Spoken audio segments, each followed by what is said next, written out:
नमस्कार दोस्तों, कैसे हैं आप सब। आज मैं आपको इस वीडियो के माध्यम से मीराबाई के विषय में बताऊंगी। तो चलिए वीडियो को शुरू करते हैं। यूं तो कृष्ण भगवान की कई गोपियां हुआ करती थी, लेकिन कृष्ण के प्रति मीरा के प्रेम के कुछ अलग ही मायने थे। मीराबाई भक्ति और प्रेम की एक ऐसी मिसाल मानी जाती हैं जिन्होंने अपना पूरा जीवन कृष्ण दर्शन के लिए समर्पित कर दिया। आइए जानते हैं कैसी थी मीरा और कृष्ण की यह अनोखी प्रेम कथा। मीराबाई का जन्म सन 1498 में राजस्थान के एक राजपूत घराने में हुआ था। उनके पिता का नाम रतन सिंह और माता का नाम वीर कुमारी था। मीरा कृष्ण की बहुत बड़ी भक्त थी। जब वह 4 वर्ष की थी तब उन्होंने अपने घर के पास हो रहे एक विवाह को देखकर मासूमियत के साथ अपनी माँ से पूछा था कि प्यारी माँ, मेरा दूल्हा कौन होगा। मीरा के इस सवाल पर उनकी माँ ने मुस्कुराते हुए श्री कृष्ण की मूर्ति की तरफ इशारा करते हुए कहा था कि मेरी प्यारी मीरा, श्री कृष्ण तुम्हारे वर होंगे। जिसके बाद से ही मीरा श्री कृष्ण को अपना स्वामी मानकर उनके प्रेम में विलीन हो गई। कुछ समय बाद ही मीरा की माँ का निधन हो गया था। जब मीरा बड़ी हुई तो उनके मन में ये विश्वास था कि श्री कृष्ण उनसे शादी करने जरूर आएंगे। मीरा बेहद खूबसूरत और स्वभाव की कोमल थी।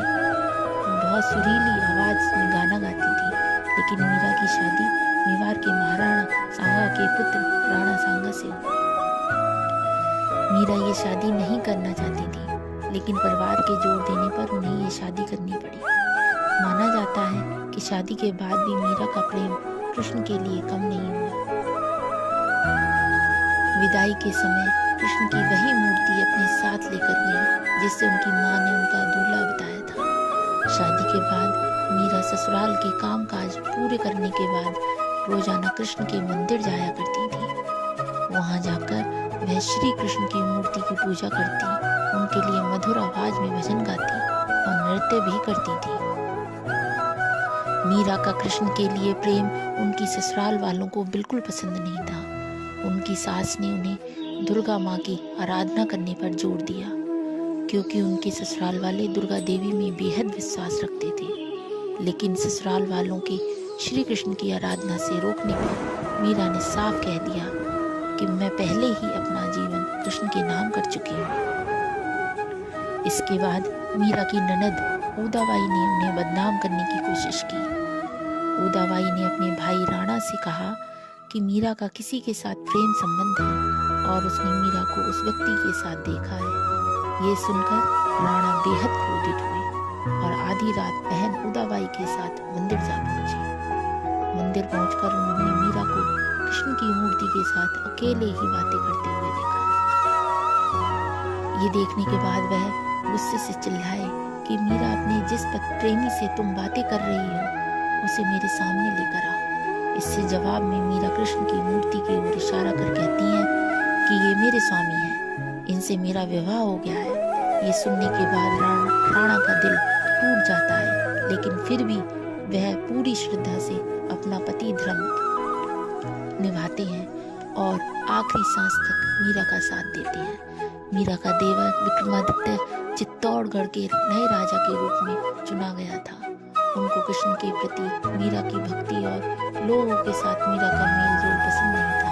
उन्होंने मीरा को मारने के लिए फूलों के हार की एक टोकरी भेजी, जिसके अंदर जहरीला सांप था। मीरा ने जैसे ही टोकरी खोलकर देखी तो उसमें कृष्ण की एक खूबसूरत मूर्ति फूलों के हार के साथ पाई। इसके अलावा विक्रमादित्य ने मीरा को मारने के लिए प्रसाद में जहर मिलाकर भेजा। मीरा जानती थी कि उस प्रसाद में जहर है, फिर भी मीरा ने वो जहर का प्रसाद ग्रहण कर लिया, क्योंकि उन्हें विश्वास था कि कृष्ण जी उनको जहर से बचा लेंगे। जब मीरा को मारने की कोशिशें हद से ज्यादा बढ़ गईं, तो मीरा ने तुलसीदास को एक खत लिखकर उनसे उनकी राय मांगी। तुलसीदास ने जवाब में लिखा कि उन्हें त्याग दो जो तुम्हें नहीं समझ सकते हैं। भगवान के लिए प्रेम ही सच्चा प्रेम होता है, दूसरे रिश्ते झूठे होते हैं। मीरा का जीवन उस समय पूरी तरह बदल गया जब अकबर और तानसेन वेश बदलकर मीरा के गाने सुनने चित्तौड़गढ़ के मंदिर आ पहुंचे। उन्होंने मीरा के पवित्र चरण छूकर कीमती जवाहरात की माला कृष्ण की मूर्ति के आगे रख दी। जैसे ही राणा को ये सूचना मिली वह बेहद क्रोधित हो गए। इसके बाद उन्होंने गुस्से से मीरा को कहा कि कहीं जाकर डूब मरो और जीवन में कभी भी अपना चेहरा मत दिखाना। तुम्हारी वजह से मेरी और मेरे परिवार की बहुत बदनामी हो चुकी है। तुमने हमें लांछित किया है। मीरा ने राणा की कही बातों का पालन किया और वह गोविंदा, गिरधारी, गोपाल जपते जपते कृष्ण के ख्यालों में नाचते गाते नदी की ओर बढ़ने लगी। जैसे ही मीरा ने नदी में कूदने की कोशिश की, पीछे से किसी ने उनके हाथ को थाम लिया और वह गिरने से बच गई। मीरा ने मुड़कर देखा तो अपने प्रेमी कृष्ण को पाया। कृष्ण को अपने पास देखकर मीरा को विश्वास नहीं हुआ और वह कृष्ण की गोद में बेहोश होकर गिर पड़ी। ये देखकर कृष्ण मुस्कुराए और मीरा के कान में बोले, मेरी प्यारी मीरा, तुम्हारा जीवन नश्वर रिश्तेदारों के साथ समाप्त हो चुका है। अब तुम आजाद हो, खुश रहो। तुम मेरी हो और हमेशा मेरी ही रहोगी। इसके बाद मीरा वृंदावन चली गई।